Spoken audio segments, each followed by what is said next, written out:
جربت غرزة قشور الليمون قبل كده، شكلها ناعم وسريعة جدا في التنفيذ، مناسبة لمشاريع كتير زي الكوفيات والبطاطين. خلينا نتعلمها في خطوتين.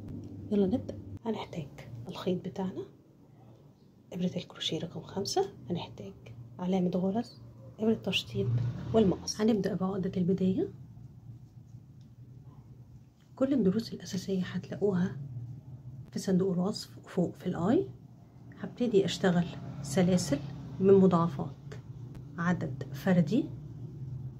أنا هنا هشتغل 21 سلسلة علشان أشرح لكم الغرزة خطوة بخطوة. هنبتدي هنا تاني سلسلة من بعد الإبرة، هنشتغل في أول غرزة غرزة حشو، بعد كده الغرزة اللي بعدها غرزة عمود بلفة من غير أي مسافات.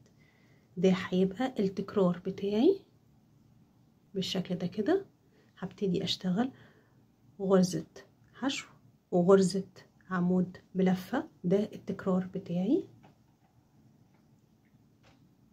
بالشكل ده كده.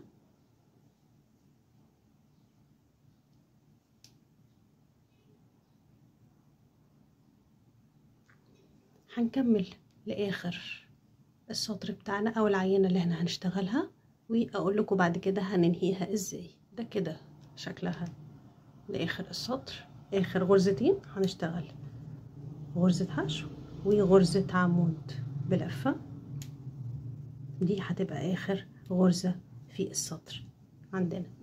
ده كده شكلها من قدام، ده شكلها من ورا. هنعرف دلوقتي في الدور التاني اللي هو السطر رقم 2 اللي هو التكرار بتاعنا اللي هيبدأ يبني شكل الغرزة. الدور الجديد هنشتغل 1 سلسلة ارتفاع، هنلف الشغل بتاعنا.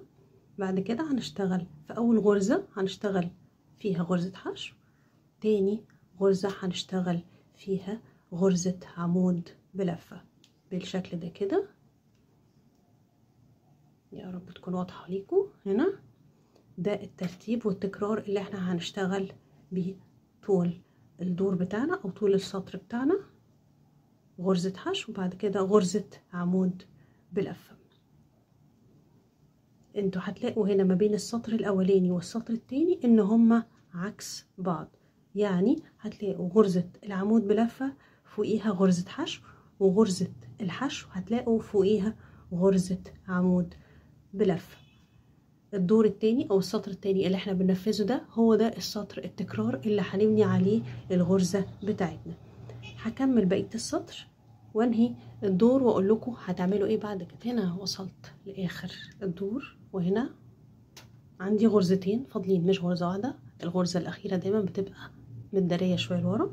هشتغل غرزة حشو عادية زي ما انا بشتغل التكرار بتاعي، واخر غرزة لو انا هتلخبط فيها ومش اعرف اشوفها او هتلخبط بحط علامة الغرز بتاعتي على اخر غرزة علشان لما ارجع ابتدي اشتغل فيها بشكل عادي.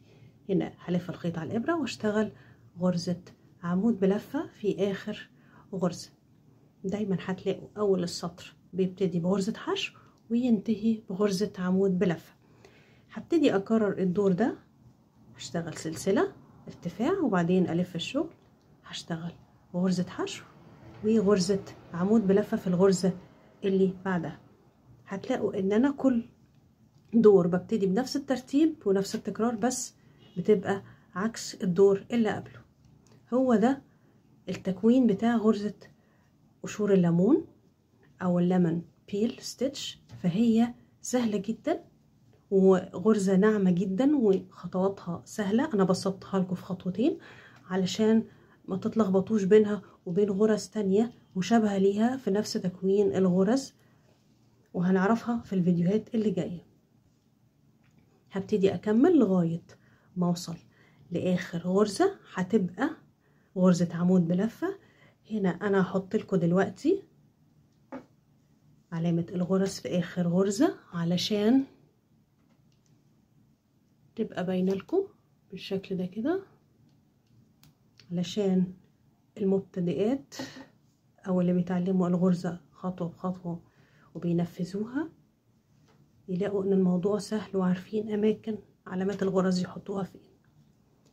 هبتدي اشتغل غرزة حشو غرزة عمود بلفة لغاية ما اوصل للاخر وبعد كده اول ما اوصل للاخر هشيل علامه الغرزه واشتغل فيها غرزه عمود هنا وصلت لاخر غرزه هشيل العلامه بتاعتي واشتغل فيها غرزه عمود بلفه، وابتدي اكرر السطر ده على عدد المرات اللي انا عايزه اكون فيها الغرزه بتاعتي.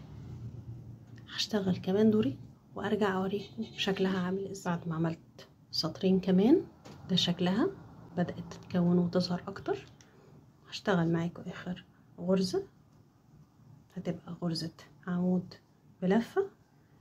بعد كده انا كده خلصت، هنهي الشغل بتاعي واقص الخيط وانضف الخيط واوريكم شكلها عامل ازاي بعد كده في الاخر. ده كده بعد ما نضفت الخيط بتاعي، ده الوش بتاع الشغل بتاعي بعرفه من السطر التأسيسي اللي انا عملته تحت هنا، وده الظهر بتاعها بالشكل ده كده. الغرزة ناعمة وسهلة وسريعة وتنفع على اكتر من خامة خيط، يعني قطن او اكريليك او صوف كله هيبقى شغال وتنفع مشاريع كتير.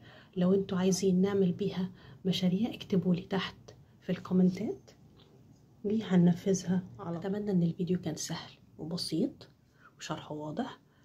ما تنسوش تعملوا لايك وتشتركوا في القناة لو لسه ما اشتركتوش، تفعلوا جرس التنبيهات علشان يوصلكم كل جديد، وتعملوا شير لاصحابكم لو استفدتوا عايزينهم يستفيدوا. اشوفكم على خير الفيديو الجاي.